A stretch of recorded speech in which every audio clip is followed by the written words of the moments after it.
बाकी सबका भी यहीं पे होगा। तो वो बताया गया कि जी आपके लोग यहाँ इलाज हो रहा है। वो सिक्योरिटी वाला भी मुझे मिला लड़का, उसको नीचे से लेके यहाँ तक उसको 4 गोलियां लगी हुई हैं। अच्छा।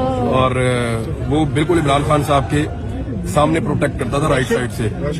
अब मुझे उसका नाम नहीं पता लड़के का, लेकिन वो उसके थोड़े से बाल कम है सर पे। अब वो परसों जब मैं कंटेनर पे गया था तो वही लड़के ने मुझे जगह बनाकर दी थी, मुझे याद है। तो वो मुझे अंदर मिला, बल्कि व्हील चेयर पे उसको लेकर जाकर तो उसने मुझे आवाज दी। मैं उसके बाद गया, मैं समझा कोई और पेशेंट है, यही लड़का है। डॉक्टर्स का क्या कहना है, कितनी देर तक इमरान खान साहब को? ये अभी डॉक्टर्स कुछ भी नहीं बता रहे। अभी दोबारा खान साहब को फिर मेरे ख्याल में चेक करेंगे। उनको जो पहले जो ऑपरेशन था इनिशियली वो तो हो गया। उनकी एक घुटने की जो हड्डी है उसको भी मुझे एक साहब बता रहे थे कुछ चिप करके कोई पार्टिकल या गोली गुजरी है। और मल्टीपल इंजरीज हैं, कोई एक नहीं है, लेकिन एक ही टांग है जिसके ऊपर खान साहब की लगी है। ये जब गोलियां लगी हैं तो खान साहब फिर नीचे बैठे हैं। उसके बाद उनको वहां से मूव किया गया। बयान आ गया। अच्छा, ये जो बयान आया ना, इसके बारे में मैं आपको बता देता हूँ। इस पे बहुत तशवीश है अंदर। आईजी पंजाब भी था, सीसीपी लाहौर भी था, वजीर आला पंजाब भी था। वजीर आला पंजाब का और बाकी लोगों का जो वो था बड़ा नॉर्मल तरीके से वो कर रहे थे। उसके बाद जो पीटीआई के लोग वहां मौजूद थे बतौर सहाफी, मैंने भी कहा कि ये कैसे हो सकता है कि इतने हाई प्रोफाइल केस के अंदर आप एकदम जो है वो एक बंदे का बयान आप वायरल कर दें। पुलिस की तो ट्रेनिंग ये है कि इसकी कमीज उतार के इसके मुंह पे डाल दो। तो ये बाकायदा जो शुबा है वो ये है कि इसका इंटरव्यू करवाया गया, करवा कर इसका इंटरव्यू किसी को भिजवाया गया। उसके बाद अप्रूवल ली गई। अप्रूवल लेने के बाद इस इंटरव्यू को जारी किया गया। It's a big game. बाकायदा तोते की तरह रटाया हुआ इंटरव्यू था उस बंदे का, और ऐसा कभी नहीं होता, ऐसा कभी नहीं होता। मुझे आप बताएं कि कब ऐसे हाई प्रोफाइल हमले के बाद मुलजिम को पकड़ के उसका इंटरव्यू लिया गया? ऐसा कभी नहीं होता। इमरान खान साहब के हॉस्पिटल पहुंचने से पहले उसका इंटरव्यू इन्होंने वायरल किया है। ये डेलिबरेटली किया है। और ये पूरी की पूरी अंदर जो तरीके इंसाफ की क़यादत थी, या अंदर जो उनकी फैमिली के लोग हैं, या इवन अंदर जो पंजाब गवर्नमेंट के ऑफिशियल्स हैं और पुलिस है, वो सारे इस बात पे हैरान थे। आईजी पंजाब इसको गोल करना चाह रहे थे कि जी अभी तो देखे ना, जिन्होंने पकड़ा है उन्हीं को कैसे मुअत्तल किया जा सकता है। मैंने फिर आईजी पंजाब से वहां पे बाकी लोगों ने भी ये गुजारिश की कि जनाब जो पकड़ा वो ड्यूटी थी, और ये जो काम किया ये क्राइम है। ये जो काम है ये तो क्राइम है ना। कैसे हो सकता है कि इतने हाई प्रोफाइल केस के अंदर आप एक बंदे को गिरफ्तार करें और गिरफ्तार करने के बाद फौरी तौर पे आप उसका एक इंटरव्यू करें और उस इंटरव्यू में आप साबित करें कि ये मामला सिर्फ इमरान खान और इस बंदे के दरमियान है, बीच में तीसरा कोई इन्वॉल्व नहीं है। आप साबित करने की कोशिश कर रहे हैं कोई हैंडलर नहीं है, आप साबित करने की कोशिश कर रहे हैं कोई सहूलतकार नहीं है। तो आपको 3 नाम मिल गए सबको जो इमरान खान साहब के साथियों ने आकर दिए स्टेटमेंट में। क्या क्या नाम दिए हैं अंदर जो डिस्कस हुआ? हाँ जी, कौन कौन है? हाँ, मेजर जनरल फैसल उनका नाम दिया है, और शहबाज शरीफ का नाम दिया, और राणा सनाउल्लाह का। राणा सनाउल्लाह ने अभी स्टेटमेंट दिया था कुचलने का इमरान खान को, और ये चंद दिन पहले उन्होंने ये धमकी दी है जान से मारने की। उसके अलावा शहबाज शरीफ का भी उन्होंने नाम दिया है, और ये तीनों नाम अब आपके सामने हैं। किसमें देखें, ये फौरी तौर पे होना ये चाहिए कि इस बंदे को लाहौर शिफ्ट किया जाए, बिल्कुल, और इसकी इंक्वायरी यहाँ आईजी ऑफिस की ज़ेरे निगरानी हो और तमाम फैसिलिटीज प्रोवाइड की जाएं। जियो फोरेंसिक पूरी तरह होना चाहिए। देखिए, पुलिस के पास वो वसाइल नहीं है जो पाकिस्तान की इंटेलिजेंस एजेंसीज के पास हैं। अगर शफाफ तहकीकात हो तो पता चलेगा कि इसका हैंडलर कौन है। और देखें, ये 9mm का पिस्टल था, ये 9mm का पिस्टल था, और ये जो पिस्तौल था, याद रखिएगा, आम आदमी इसको हैंडल नहीं कर सकता। मैं वेपन्स को जानता हूँ। ये 9mm का पिस्टल था, इसमें 18 गोलियां मैक्सिमम डलती हैं। अगर आप इसके ऊपर छोटा मैगजीन लगाएं तो नॉर्मल मैगजीन 18 गोलियां इसके अंदर डलती हैं। दूसरा, ये ऑटोमेटिक था। ये पाकिस्तानी पिस्टल ऐसे ऑटोमेटिक नहीं होते। ये ऑटोमेटिक पिस्टल, इसकी हैंडलिंग भी आम आदमी नहीं कर सकता। ऑटोमेटिक पिस्टल तब रखा जाता है जब आपने किसी को जान से मारने का फैसला कर लिया हो कि मैं गोली चलाऊंगा तो सारी गोलियां एक साथ मैं स्प्रे करूंगा और फेंकूंगा।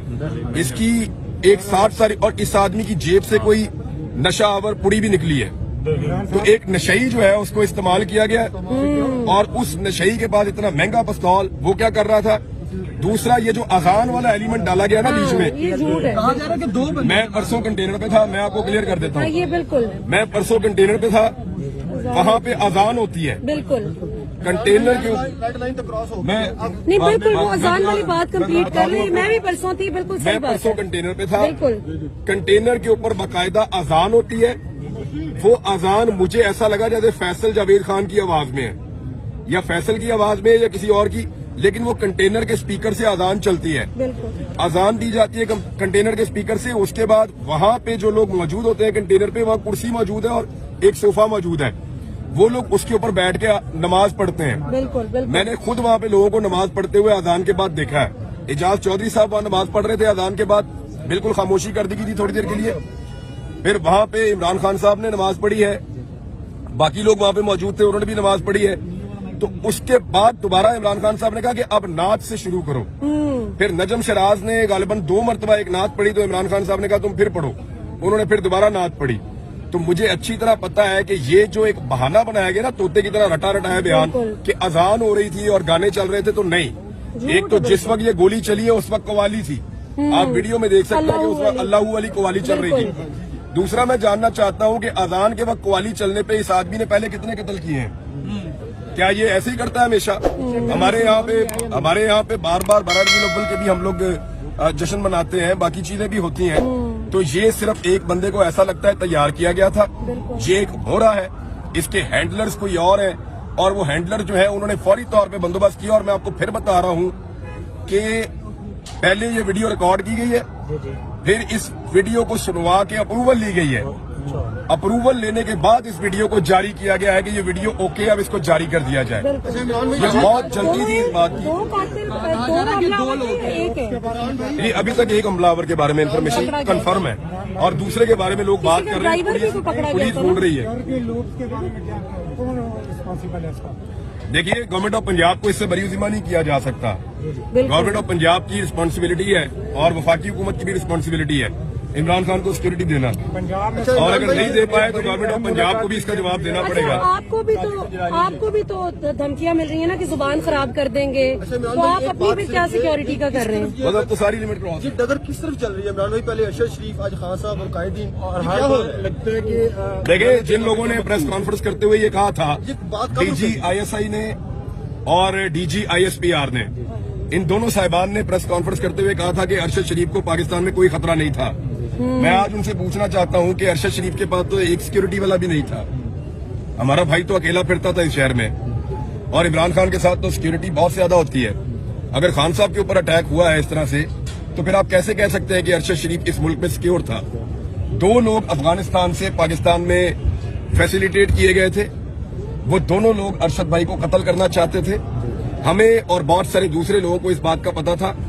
अरशद भाई को बाकायदा उनकी तस्वीरें दिखाई गई थी, और अरशद भाई का वो लोग पीछा कर रहे थे। ना सिर्फ वो पीछा कर रहे थे उनके ऑफिस तक, उनके घर तक, बल्कि उनको हरासा किया जा रहा था, और उनको ये बताया गया था कि किसी भी वक्त आपको टारगेट कर दिया जाएगा। काफी दिनों से अरशद भाई अपनी फैमिली, अपने बच्चों को भी बाहर नहीं लेकर जा रहे थे अपनी गाड़ी में साथ, कि मेरे पे जब हमला हो तो मैं अकेला मारा जाऊं, मेरे साथ मेरे बच्चे नहीं होने चाहिए। लेकिन जब उनका चैनल बंद कर दिया, उसके बाद फिर उनके पास लड़ने के लिए हथियार ही कोई नहीं था, वजह ही कोई नहीं थी। तो देन उनको लोगों ने कहा कि अब आपको निकल जाना चाहिए, तो उन्होंने यही बेहतर समझा कि वो चले जाएं। उस रात अकेला अरशद शरीफ नहीं भागा था। मैं आपको कंफर्म कर देता हूं, उस रात 3 लोग भागे थे इस्लामाबाद से। 3 लोग जो इकट्ठे बैठे थे, उन्होंने मिलकर फैसला किया था कि आज हम इस्लामाबाद छोड़ देंगे जब तक हालात बेहतर नहीं होते। एक छोड़कर गए थे उस रात को काशिफ अब्बासी साहब, वो लाहौर आ गए थे।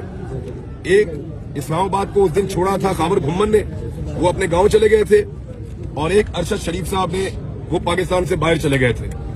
तो 3 लोग थे। आप बाकी 2 से पूछ लें कि उन्होंने उस रात इस्लामाबाद को क्यों छोड़ा था। इमरान भाई, सारे जो ब्रिलियंट जर्नलिस्ट हैं वो छोड़ते जा रहे हैं। मोहित दादा भी चले गए हैं मुल्क से, शाबिर शाकिर भी चले गए हैं। ये क्या हो रहा है सर? आपके मुतालिक भी इसी तरह की खबरें चल रही हैं। बल्कि आपके बारे में सुना भी आप भी जा रहे हैं बाहर। मेरे ख्याल में पाकिस्तान के ऊपर अब मजीद जबर मुसल्लत नहीं रह सकता। अब एक एक करके सारी लिमिट्स तो क्रॉस होती जा रही हैं। आज तो रेड लाइन क्रॉस हो गई। लीडर्स को भी गोलियां पड़ रही हैं लॉन्ग मार्च के। तो आप बताएं ना, मौलाना फजल रहमान साहब 2 मरतबा है, बिलावल है, क्या गोली लगी उनको? बिलावल इतने लंबे रास्ते से आए, क्या उनको किसी ने हमला किया? मरियम थी। एक ड्रोन जो है वो सिर्फ उनकी बहन को लगा, और उसके बाद जो पाकिस्तान में शोर मचा था वो आपके सामने है। और मरियम नवाज और हमजा शहबाज भी आए। इमरान भाई फैसल वाडा को नहीं शामिल करना चाहिए इन्वेस्टिगेशन में, फैसल वाडा को नहीं शामिल करना चाहिए इन्वेस्टिगेशन में, जैसा आपने ट्वीट भी किया था। किसको? फैसल वाडा को। फैसल वाडा, हाँ बिल्कुल, देखे फैसल वाडा ने कहा था कि कुछ होगा और लाशें गिरेगी, और अहम लोग जो हैं बिल्कुल सर। उसने अहम लोगों का नाम, अहम लोगों की लाशें, जी सर। तो वो इमरान खान से अहम तो कोई नहीं है। इस वक्त पाकिस्तान का सबसे अहम आदमी वही है। सर वाडा की बात सच होगी ना आज? नहीं, मुझे अभी नहीं, इसकी इंक्वायरी होगी, आपको पता है?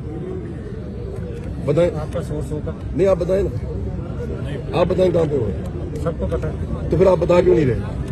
हम आपसे सुनना चाहते हैं। नहीं, आप बताएं, आप बता क्यों नहीं रहे? हम आपसे सुनना चाहते हम आपसे सुनना चाहते हैं, आप बताएं। देखिए नहीं, हम आपसे सुनना चाहते हैं। देखो, आपको पता है तो आप बताएं। बताएं ना किसने मारा? आप नाम लें, आए सब पूछते हैं इनसे, नाम लें, बताएं बताएं किसने मारा? किसने मारा, नाम लें। आप पता क्या, आप यहाँ चस्का लेने आते हैं कि इसको भी मरवाओ, उसको भी मरवाओ, उसको भी हाँ। मरवाओ। वो जो मारने वाले वो भी हमारे ही लोग हैं। खुदा की कसम इसलिए नहीं नाम लेते, इसलिए नाम लेने से नहीं डरते कि कोई हमें वो मार देंगे, इसलिए कि हम अपने लोगों की बेइज्जती नहीं करवाना चाहते, इसलिए कि हम इस मुल्क के वफादार हैं। डर नहीं लगता हमें, डर लगता होता भाग जाता मैं पाकिस्तान से बाहर गया था। इसी तरह चल रहा है और हर बार इसी तरह लगता है कि जो मकतूल है ना वो गलती से गोली के सामने आ गया, और अल्लाह ना करे अगर आज वो शख्स उसको ना पकड़ता तो हम अज़हार अफसोस के अलावा कुछ भी नहीं कर सकते थे। और 70 साल से इसी तरह होता आ रहा है। बेनज़ीर का इसी तरह का मामला था। आज अल्लाह ताला ने एक आदमी की जान बचाई है, और मेरे ख्याल में ये वो आखिरी हरबा हो सकता था जो इस्तेमाल हो सकता था इमरान खान के खिलाफ। इमरान खान ने जब उनको गोली नहीं लगी थी, उससे पहले इमरान खान ने लगभग 50 मरतबा इस कौम को ये बताया कि मुझे गोली मारेंगे या मेरे ऊपर हमला करेंगे, और मुझे जान से मारने का मंसूबा तैयार हो चुका है। उन्होंने ये भी कहा कि एक बंद कमरे में चंद लोगों ने मिलकर मुझे मारने का मंसूबा बनाया। उन्होंने ये भी कहा कि जब मुझे मार दिया जाएगा तो इसको कोई और रंग दिया जाएगा। वो हम देख रहे हैं। आपने सुना ना, क्या वो सारा कुछ सही साबित नहीं हो रहा? बिल्कुल। अब इंतजार करो इमरान खान के स्टेटमेंट का, वो क्या कहते हैं। इमरान भी आपको भी बड़े सीवियर थ्रेट हैं, तो आपने नहीं सोचा कि आप भी? देखो यार, मैं छोटा आदमी हूँ, मेरी तरह के और बहुत है इस मुल्क में, नहीं आप बड़े लेकिन आदमी बात हैं। यह है कि एक पॉलिटिकल लीडर जो इस मुल्क का वजीर आज़म रहा है वो बहुत बड़ी बात है। मेरे जैसे छोटे छोटे लोग आते रहते हैं, जाते रहते हैं, और मेरे आने जाने से कोई फर्क नहीं पड़ता। आपकी खान साहब से मुलाकात हुई है? मैं अंदर था, मैं सब कुछ देख के हर चीज रिपोर्ट लेकर आ रहा हूँ। आपको क्या लगता है कि जो लॉन्ग मार्च है इसमें मजीद जान डल जाएगी या ये तहरीक को रोकने में मुझे नहीं कामयाब? लगता कि अभी फौरी तौर पे इमरान खान साहब निकल के किसी लॉन्ग मार्च का हिस्सा बन सकते हैं। खान साहब की हालत है? उनकी देखिए, वो 70 ईयर्स उनकी एज है, ये भी तो आप ध्यान में रखें। वो बहुत मजबूत आदमी है असाबी तौर पे, बल्कि वो हॉस्पिटल में सब कंट्रोल कर रहे हैं। वो ये पूछ रहे हैं कि यार रश ना लगाओ, ये ना करो, वो ना करो, वो किधर है, उसको लगी और किसको लगी मुझे बताओ, इनको बुलाओ इधर। वो ये कर रहे हैं कि अपने जो बाकी जख्मी है उनको भी यहाँ बुलवा रहे थे कि उनको भी लेकर आओ इधर, इसी तरह उनका इलाज करो, और लोगों की खैरियत भी पूछ रहे थे। और उसके अलावा अग्रेशन तो है, फिर आपको आइडिया है सूरत हाल जिस तरह की बनी है, उसमें कोई आदमी नॉर्मल नहीं रह सकता जिसके साथ आप इतनी बड़ी ज्यादती करें। इमरान भाई, पंजाब में कल बड़ी अहम मुलाकात हुई है, सादिक सजरानी साहब जो है परवेज इलाही साहब से मिले, तो आपको लगता है कि कोई हालात और उनका रुख भी बदल रहा है? क्योंकि पंजाब में जहाँ पे आपकी हुकूमत, सिक्योरिटी आपकी अपनी, और वहाँ पे इस तरह का मामला होता है, उसके बाद पकड़ के फौरी तौर पे जो बयान दिलवाया जाता है। सादिक सजरानी साहब को अपनी मुसीबत पड़ी हुई है ना, उनके ऊपर तहरीक दम एतमाद की तलवार है, तो वो उनके अपने अलग मामला हैं। इमरान भाई, लगता है कि इस तरह के कंडों से जो है वो लॉन्ग मार्च को रोक दिया जाएगा, या फिर जो रुकावटें बार बार डालने की कोशिश कर रहे हैं इससे लोगों के हौसले जो है वो थोड़े से पस्त होंगे? देखें, अगर आज जो टारगेट करने वाला है खुदा न खास्ता वो अपना टारगेट अचीव करता तो आप कुछ और कह सकते थे। हूं नहीं, अब नहीं, अब नहीं। तब से लेकर आज तक ये कब ये वाकयात रुकेंगे? कब तक हम लोगों का खून बहाता जब तक देखेंगे कौम और खड़ी नहीं होती पैसे मिलकर। होते रहेंगे? कब तक ऐसा चलेगा? आपने तय करना है कब तक, यस, आप लोगों ने तय हम करना तो है कब फैसला कर चुके हैं, red line has been crossed. तक। अपने फैसले को इम्प्लीमेंट कीजिए, ठीक हो जाएगा। ठीक है। Thank you.